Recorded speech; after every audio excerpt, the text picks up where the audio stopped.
Yesterday, Congressman Lee Zeldin was attacked.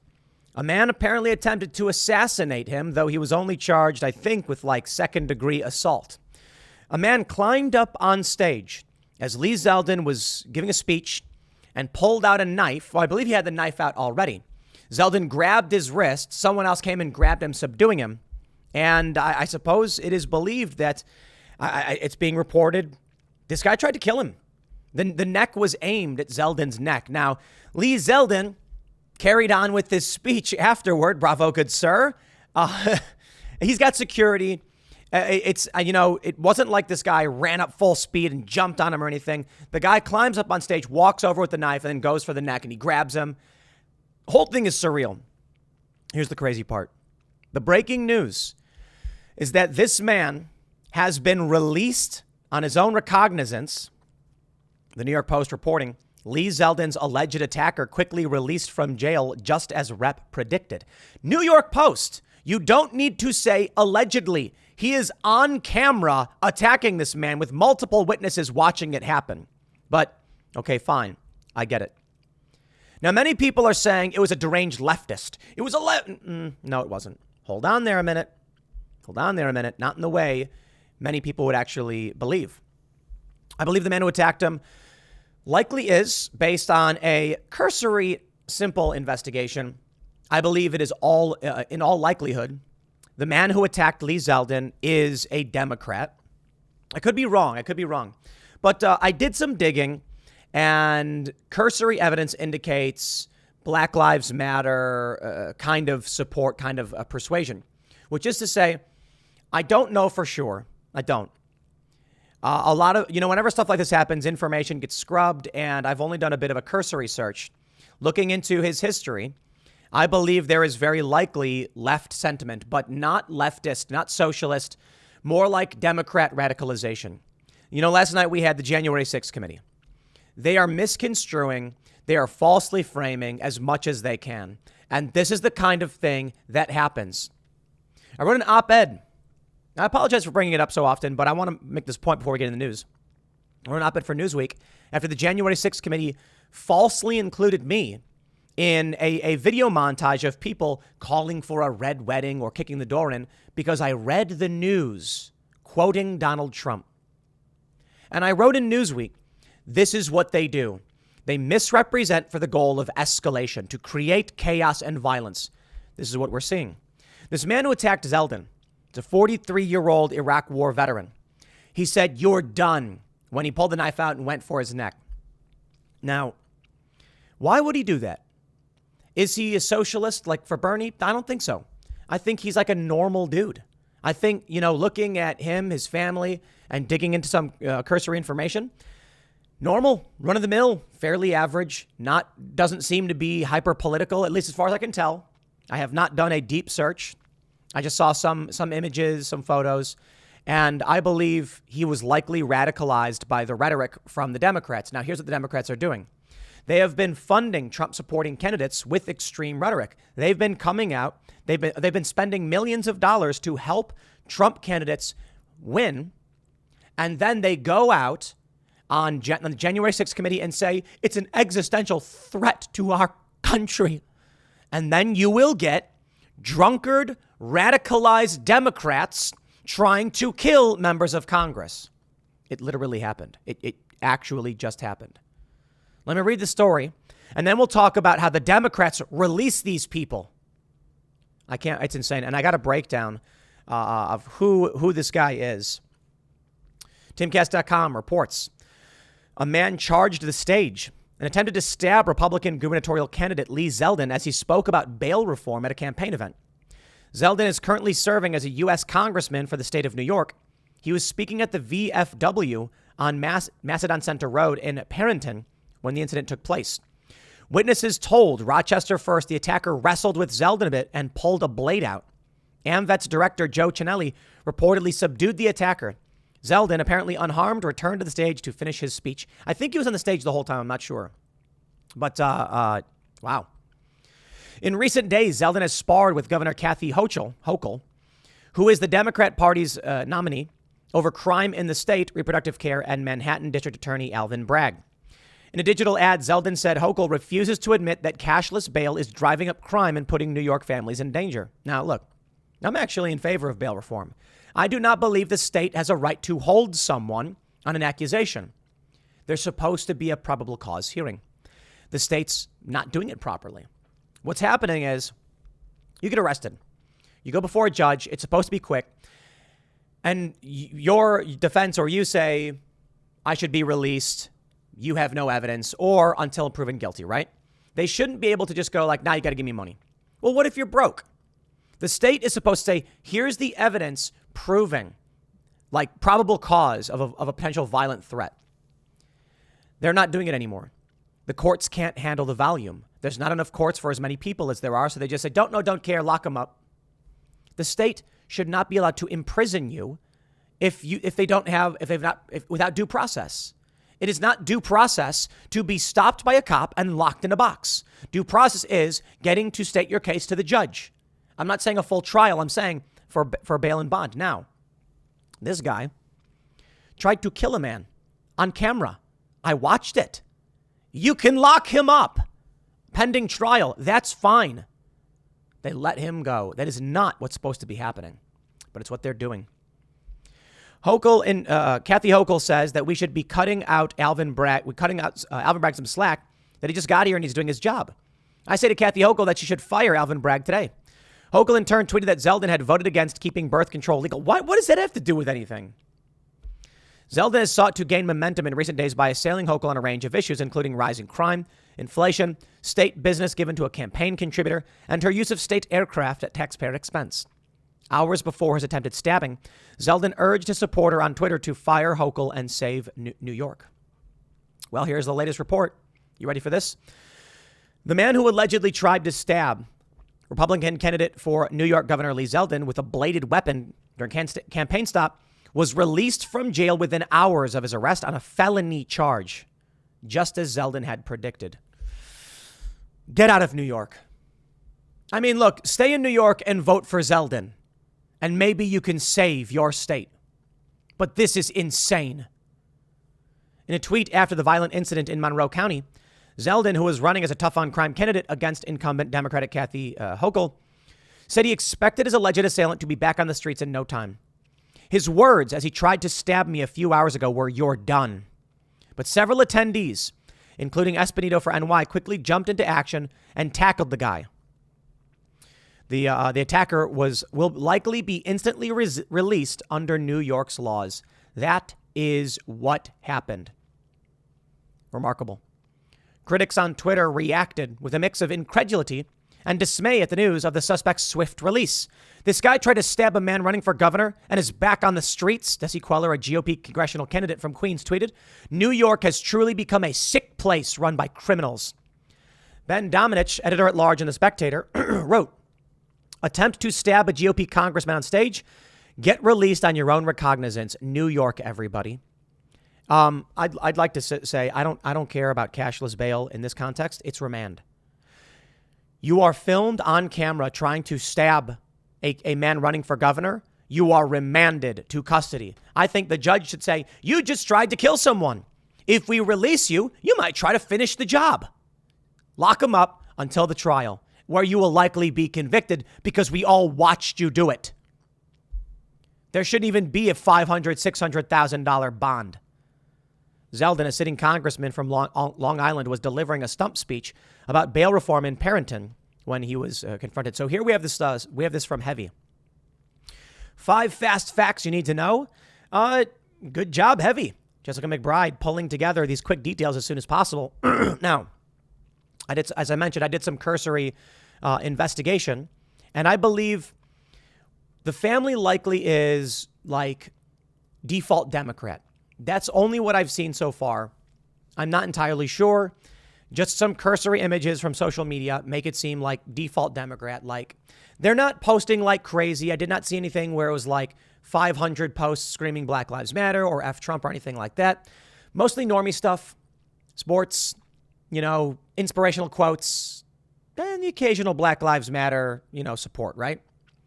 So what I think is this guy likely is watching January 6th stuff, likely is listening to mainstream media, and he's just getting fired up. He's probably angry. He's probably got mental health issues. And then he sees the Republican and he's just like, these people, the media keeps telling me they're destroying the country. And then you're done. He's probably just sitting there like, no, enough. Nancy Pelosi said so. He's a military veteran accused of trying to stab a Republican candidate. It's amazing. You can see him do it on video. He's an Iraq war vet.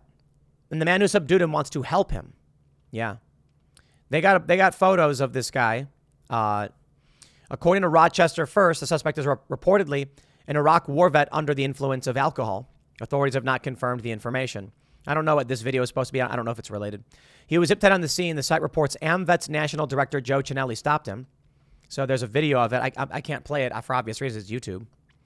When he served in Iraq, I got down. When he said he served in Iraq, I got down on my hands and knees and said, we're going to get through whatever you've done here tonight. You're going to get better and focus on that. You can contact me after this thing is done. I was told not to engage with him right now. I think it's very important. We obviously have a mental health crisis nationwide, not just with our veterans, but we especially have it with our veterans. He was at Fort Bragg in 2008 and wrote on LinkedIn, hire me. In 2008, Fort Bragg posted a photo of Jacobonis, the man. The caption read, 432nd blood supply detachment, yada, yada. He has an Instagram page, but it only has a single photo on it. On his LinkedIn page, he wrote, hire me, actively seeking employment. The page also, he received a bachelor's degree from RIT, yada, yada. I don't care about this. He yelled, you're done, Lee. Zeldin was speaking about bail reform. And now I want to show you this. This is an important context here from Heavy. Zach Fink says, very unusual advisory from Kathy Hochul just now. Basically making fun of Lee Zeldin by mocking his campaign schedule this week and replacing his events with Democratic talking points about Trump. Weird. Usually the targeted attacks come from New York Dems. So we have this. Let me pull up what she's getting roasted over this for posting this.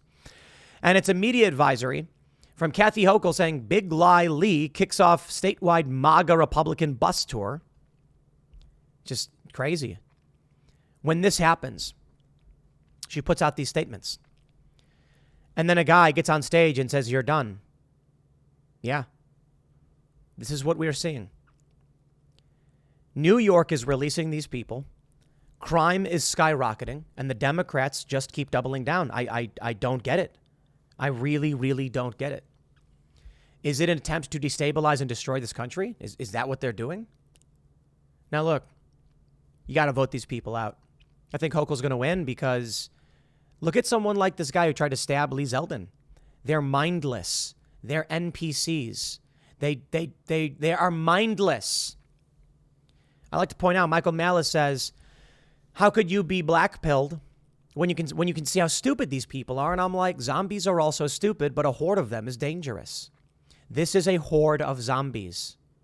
Now, the zombies think you're the zombie, but here you are listening to disaffected liberal center libertarian Tim Pool, and you likely listen to left-wing channels and right-wing channels as well. You know what I find fascinating is that people often tell me they listen to like Destiny, Jimmy Dore, me, and maybe Ben Shapiro or, Steven Crowder. And it's fascinating. They think there is everybody just watching Steven Crowder, every single one.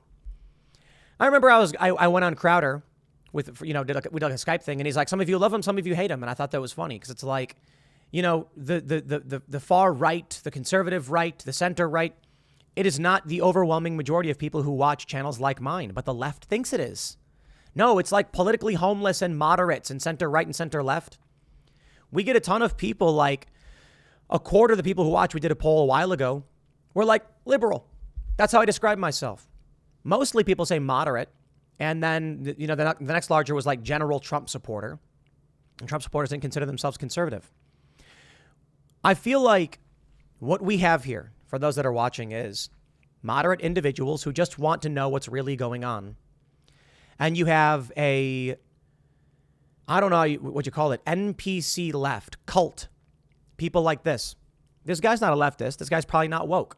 He's just an NPC. He's a really dumb guy, easily susceptible to radicalization from what Democrats are doing. And this is what Democrats intended to do, to come out and say things like, big lie and things like that about Zeldin, say that they're the biggest threat to American democracy, and you will get a normie get radicalized on this side or whatever this side is. It's certainly not the right or whatever, like in terms of conservatism. The attitude is, please pay attention and do the research for yourself and figure out who is right and who is wrong. But this is what we get. An escalation of violence. Zeldin's closing events will discuss his enduring loyalty to Trump, hard-fought efforts against Trump's impeachment, his vote against certifying the election, blah, blah, blah. This is what they keep doing. They're doing this weird thing where they're propping up the right in weird ways, promoting their opinions, and then saying it's the apocalypse. And now someone just tried to kill the guy running for governor. Let me just stress that, because it looks like people are unwilling to say it. This dude pulled out a knife and went up and around towards the neck of Lee Zeldin. Towards the neck. That is a kill shot. And they charged him with second-degree assault, I think it was. Was that it? Felony, second-degree assault or something. And I'm just like, is that it? Is that what they said? Did they mention this?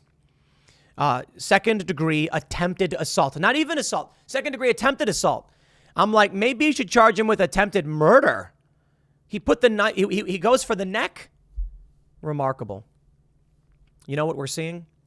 Take a look at this. Wealthy Minneapolis neighborhood is crowdfunding to pay for extra police patrols. Just 2 years after the woke city council pledged to end policing as we know it by disbanding department and defunding it by $1 million. Is this really where we're at? Residents in the Lowry Hill neighborhood, man, they raised $210,000 for extra police patrols. Minneapolis is using the funds to pay cops $107 an hour to watch the community.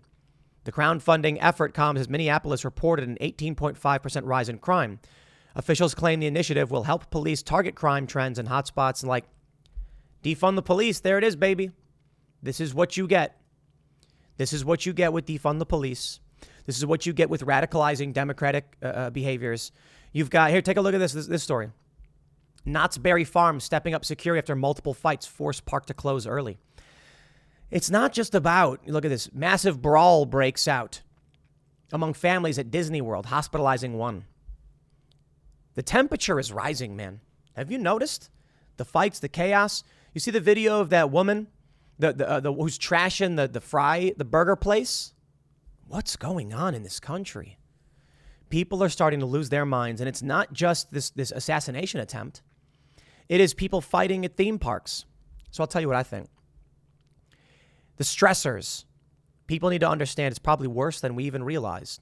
Many of you sitting at home, things are bad. I saw a viral video of a woman screaming about how it was $100 to fill up her gas tank, and she blames the Republicans for it. And I'm like, lady, look at who's running the country right now. It's not the Republicans. But that's what they do when you're radicalized. You can look to the government, who's literally in charge, Democrats, and then say, but it's going to be the Republicans' fault. Why? The Democrats are putting through whatever they want. Save the filibuster, mind you.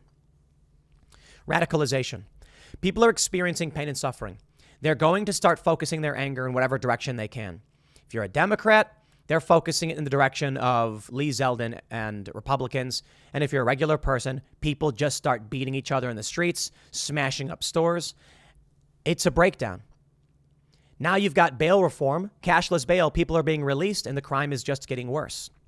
The more crime escalates, the more intense the stressors become on regular people, escalating crime. We're really close to vigilantism. I'm not even kidding.